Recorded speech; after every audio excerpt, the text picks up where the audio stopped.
জিলা তথা চাহ জিলা এটাই কাম্য সকলো ৰাজনৈতিক নেতৃত্ববৃন্দই আগন্তুক লোকসভা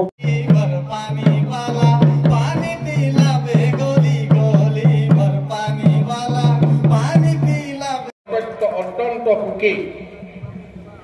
বহুদিন বিভিন্ন আন্দোলনৰ পিছত আমাৰ 2022 চনৰ 15 ছেপ্টেম্বৰ তাৰিখে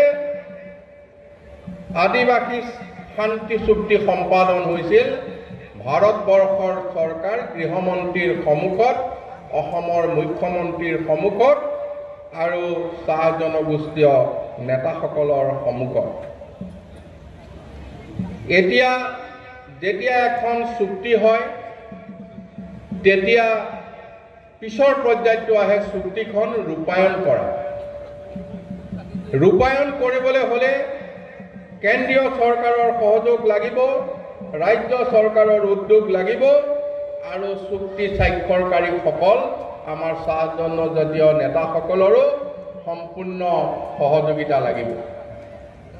মই এটা কথা বিশ্বাস কৰোঁ, ডক্টৰ হিমন্ত বিশ্ব শৰ্মা মুখ্যমন্ত্ৰী ডাঙৰীয়াই যেতিয়া যিটো কথা দিয়ে সেই কথাটো ৰক্ষা কৰে আৰু আমি এইখিনি সদায় পাই আহিছোঁ।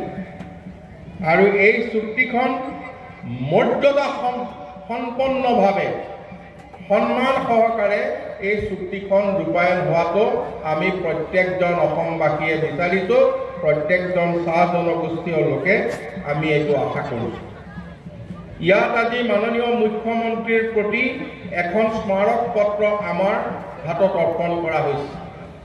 আজি কিছু সময়ৰ পিছতে গুৱাহাটীত কেবিনেট সভা আছে। মই মাননীয় মুখ্যমন্ত্ৰী ডাঙৰীয়াক পোনপটীয়াভাৱে লগ পাম আৰু আপোনালোকে এই দিয়া স্মাৰক পত্ৰখন মই আজিয়ে তেখেতৰ হাতত নি প্ৰদান কৰিম সভাৰ আগে আগে। আৰু ইয়াৰ ক্ষেত্ৰত যথেষ্টখিনি ইয়াত দাবী সন্নিৱিষ্ট কৰা হৈছে। এই দাবীসমূহ শান্তি চুক্তিৰ ভিত্তিত ইয়াত যথেষ্টখিনি ৰূপায়ণৰ কথাৰ দাবী আছে।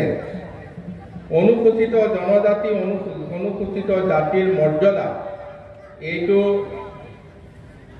আমি বহুত দিনৰ পৰা এইটো বিচাৰি আহিছোঁ। আমাৰ চাহ জনজাতি ছাত্ৰ সন্থাই ইয়াত বিচাৰিছে, প্ৰতিটো ছাত্ৰ সংগঠনে বিচাৰিছে, প্ৰতিটো চাহ জনগোষ্ঠী সংগঠনে বিচাৰিছে। ময়ো অসম গণ পৰিষদৰ এজন দলৰ ব্যক্তি হিচাপে আমিও এই ক্ষেত্ৰত আন্দোলন কৰি বিচাৰিছোঁ। ক্ষেত্ৰত কৈছে ইয়াত সংৰক্ষণৰ ব্যৱস্থা কৰিছে। এতিয়ালৈকে SC ST বা অন্য ধৰণৰ সংৰক্ষণ আছিল, চাহ জনগোষ্ঠীয় সংৰক্ষণৰ কথাও এতিয়া ইতিমধ্যে দিছে। কিন্তু কেন্দ্ৰীয় চৰকাৰৰ যিখিনি সামৰিক অৰ্ধসামৰিক বাহিনী, এইখিনি কেন্দ্ৰীয় চৰকাৰে সিদ্ধান্ত ল'ব লাগিব। চাহ মন্ত্ৰালয়ৰ কথা ইয়াত দাবীত আহিছে, শিক্ষাৰ আন্তঃগাঁথনিৰ কথা আহিছে। আজি শিক্ষাৰ আন্তঃগাঁথনিৰ ক্ষেত্ৰত আজিৰ দিনটোত আমি অসমৰ চাহ জনগোষ্ঠীৰ ছাত্ৰ ছাত্ৰীৰ প্ৰতি বছৰে 30 জন ছাত্ৰ ছাত্ৰীক আমি ডাক্তৰ পঢ়িবলৈ দিওঁ।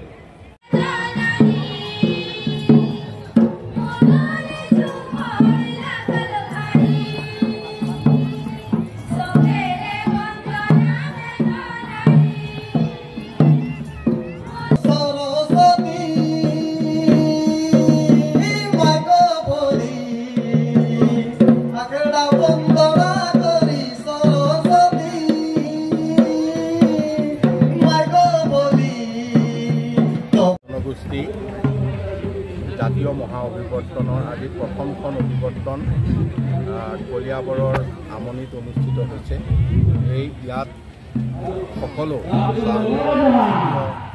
নেতৃত্বকে ধৰি ৰাইজৰ আমাক চাহ জনগোষ্ঠী সকলোকে আগুৱাই নিবৰ কাৰণে 2022 তাৰিখে যি আদিবাসী শান্তি চুক্তি হৈছিল, সেই শান্তি চুক্তি ৰূপায়ণকে ধৰি চাহ জনগোষ্ঠীৰ উন্নয়নৰ কাৰণে যি তেখেতসকল সংকল্পবদ্ধ হৈছে আমি আদৰণি জনাইছোঁ আমাৰ সম্পূৰ্ণ সহযোগ চৰকাৰৰ তৰফৰ পৰা তেখেতসকলৰ লগত